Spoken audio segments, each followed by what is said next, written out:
So hello everyone, আমি খুব excited ছিলাম এই মোমেন্টগুলা দেখার জন্য, যেগুলো আমি আপনাদের সঙ্গে শেয়ার করছি। অ্যাকচুয়ালি এটা হচ্ছে জম্পুই হিলেরই একটা ভিউ, যেখানে আমি সূর্য ওঠার আগেই উঠে গিয়েছিলাম এবং আমি সেটাকে ক্যাপচার করতে পেরেছি।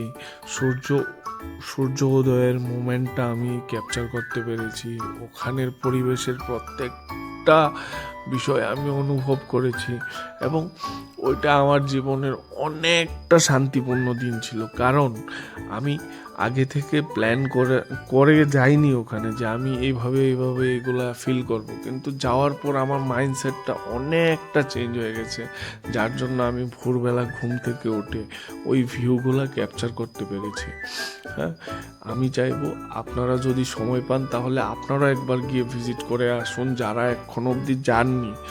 মানে অসাধারণ জায়গা আমার দেখার। আর সবচাইতে শান্তিপূর্ণ বিষয় হচ্ছে ওই পরিবেশটা ওরা অনেকটা ক্লিন করে রাখে এবং ওদের মাইন্ডসেটটা আমার কাছে খুবই ভালো লেগেছে।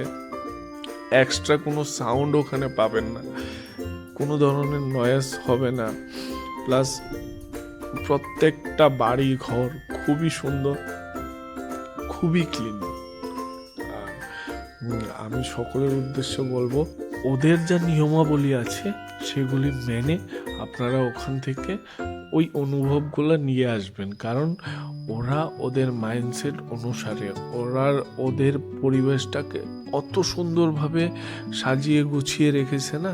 কারণ আমি একটা জিনিস বুঝতে পেরেছি, যে আমরা মানুষ যদি চাই পরিবেশকে খুব সুন্দরভাবে আগলে রাখতে পারি, যেটা ওরা ওরা করে রেখেছে। ওইটা দেখার পর মানে কি বলবো, জীবনে যদি কখনো আর দ্বিতীয়বার মানে শান্তির প্রয়োজন হবে, তখন আমি রেডি থাকবো জম্পুই হিলে ওই ভাঙবুং গ্রামটাতে যাওয়ার জন্য। কারণ ওইটা আমার জীবনের অনেকটা পিসফুল জায়গা ছিল, যেখানে এক্সট্রা কোনো নয়েজ নেই, পরিবেশটা এত ক্লিন, আমার খুবই ভালো লেগেছে। আমি চাইবো যদি পারেন আপনারাও যাবেন এবং ওদের নিয়মাবলী প্লিজ